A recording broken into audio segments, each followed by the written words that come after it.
بسم اللہ الرحمن الرحیم۔ السلام علیکم دوستو، آج ہے 27 اکتوبر 2020۔ آج کی اہم خبریں۔ بھارت کی دھمکی، جہاں سے خطرہ ہوگا وہاں میدان جنگ بنا دیں گے۔ بھارت کے قومی سلامتی کے مشیر اجیت ڈوول نے گیدر بکی دیتے ہوئے کہا ہے کہ بھارت کی سیکورٹی کے لیے خطرہ بننے والے ممالک کی سرزمین پر جنگ لڑیں گے۔ اجیت ڈوول نے اپنے بیانیے کو نیو انڈیا کا نام دیتے ہوئے کہا ہے کہ جنگ ان ممالک کی سرزمین تک لے جائیں گے جہاں سے یہ خطرات سر اٹھا رہے ہیں۔ نئی دلی میں تقریب سے خطاب کرتے ہوئے بھارت کے قومی سلامتی کے مشیر نے دعویٰ کیا کہ بھارت نے پہلے کبھی حملہ نہیں کیا، ہمیشہ اپنے دفاع میں کارروائی کی۔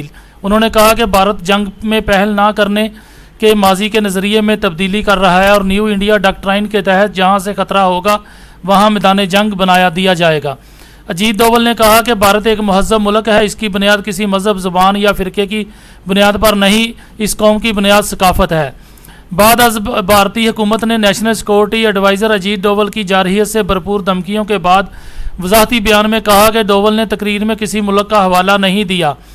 بھارتی حکام نے اپنی وضاحت میں کہا کہ national security adviser Ajit Doval کی تقریر چین سے متعلق یا کسی مخصوص صورتحال کے لیے نہیں تھی اور نہ ہی وہ تقریر میں کسی ملک کا حوالہ دے رہے تھے۔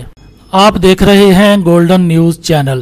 برائے مہربانی ویڈیو کو لائک کریں، شیئر کریں اور کمنٹس باکس میں اپنی رائے کا اظہار کریں اور چینل کو سبسکرائب کریں اور بیل آئیکن پر کلک کریں تاکہ ہماری آنے والی تمام ویڈیوز آپ باقاعدگی سے دیکھ سکیں۔ اگلی خبر میں ہم بات کریں گے کوسوو کی۔ رکن اسمبلی آئی لو محمد کی تحریر والا ماسک پہن کر اجلاس میں پہنچ گئے۔ فرانسیسی صدر کے اسلام مخالف بیانات کے بعد دنیا بھر میں مسلمان سراپا احتجاج ہیں۔ اس صورتحال میں مغربی ملک کوسوو کی اسمبلی کے رکن ایمن رحمانی آئی لو محمد صلی اللہ علیہ وسلم تحریر والا ماسک پہن کر اسمبلی اجلاس میں پہنچ گئے۔ میڈیا رپورٹس کے مطابق یورپی ملک کوسوو کی اسمبلی کے اجلاس میں حزب اختلاف کے رکن ایمن رحمانی نے پیغمبر خدا کی محبت کا اظہار کرتے ہوئے حضرت محمد صلی اللہ علیہ وآلہ وسلم کا اسم گرامی چھپا ماسک پہن کر شرکت کی۔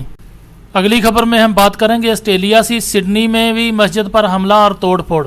آسٹریلیا کے شہر سڈنی میں ایک جامع مسجد کو بھی اسلامو فوبیا کا نشانہ بنا دیا گیا۔ خبر رساں اداروں کے مطابق ترکی کی وزارت مذہبی امور سے منسلک آوبرن گیلی پولی مسجد اور اسلامی مرکز میں داخل ہونے والے حملہ آور نے مسجد کی بالائی منزل پر کھڑکیوں کے شیشے، اسکرینیں، فانوس اور دیگر اشیاء توڑ ڈالیں، جس سے مسجد اور مرکز کو ہزاروں ڈالر کا نقصان پہنچا۔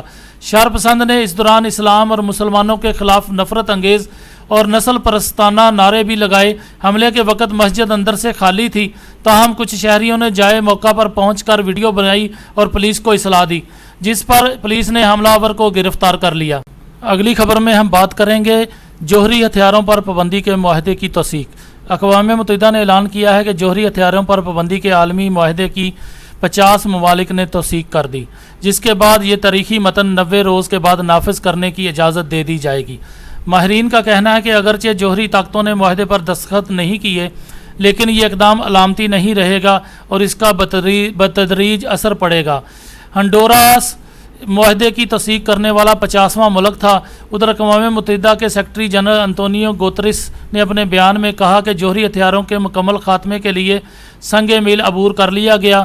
اس مہم میں جوہری ہتھیار تلف کرنے کی عالمی تحریک ICAN نے اہم کردار ادا کیا۔ ICAN نے اپنی ٹویٹ میں کہا کہ ہنڈوراس نے 50ویں ریاست کی حیثیت سے معاہدے کی توثیق کی، جس سے تاریخ رقم ہو رہی ہے۔ اور اگلی خبر میں ہم بات کریں گے فضائی آلودگی کے باعث سانس لینا بھی محال۔ بھارت میں سرد موسم آتے ہی فضائی آلودگی میں اضافہ ہونے لگا اور شہریوں کو سانس لینے میں شدید دشواریوں کا سامنا ہے۔ گزشتہ روز نئی دلی میں آلودگی کا تناسب 321 رہا، جو بہت خراب شمار کیا جاتا ہے۔ ہوا کا تناسب 0 اور 50 کے درمیان ہوتا ہے تو اسے ایک اچھا سمجھا جاتا ہے، جبکہ 51 اور 100 کے درمیان اطمینان بخش ہے۔ انڈیکس کے مطابق 101 سے 200 کے درمیان معتدل، 201 سے 300 کے درمیان خراب اور 301 سے 400 کے درمیان بہت خراب، اور جبکہ 401 سے 500 کے درمیان ہوتا ہے تو سب سے سنگین سمجھا جاتا ہے۔ اور آخر میں ہم بات کریں گے دلچسپ اور عجیب و غریب سب سے زیادہ سزائے موت دینے والے ممالک۔ ایمنسٹی انٹرنیشنل کی ایک رپورٹ میں لگائے گئے تجزیے کے مطابق چین کسی بھی دوسرے ملک کے مقابلے میں زیادہ سزائے موت دینے والا ملک ہے۔ تجزیے کے مطابق چین میں صرف ایک سال میں ہزاروں افراد کو پھانسی سنائی گئی، تاہم ایمنسٹی چین میں عوامی سزائے موت کا صحیح اعداد و شمار جاری نہیں کر سکی کیونکہ وہاں سزائے موت کے اعداد و شمار کو سرکاری راز رکھا جاتا ہے۔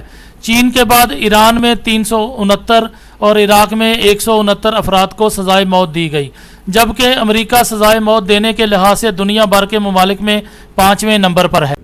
دوستو آپ دیکھ رہے ہیں گولڈن نیوز چینل۔ برائے مہربانی ویڈیو کو لائک کریں، شیئر کریں اور کمنٹس باکس میں اپنی رائے کا اظہار کریں۔ چینل کو سبسکرائب کریں اور بیل آئیکن پر کلک کریں تاکہ ہماری آنے والی ویڈیوز آپ دیکھ سکیں۔ شکریہ۔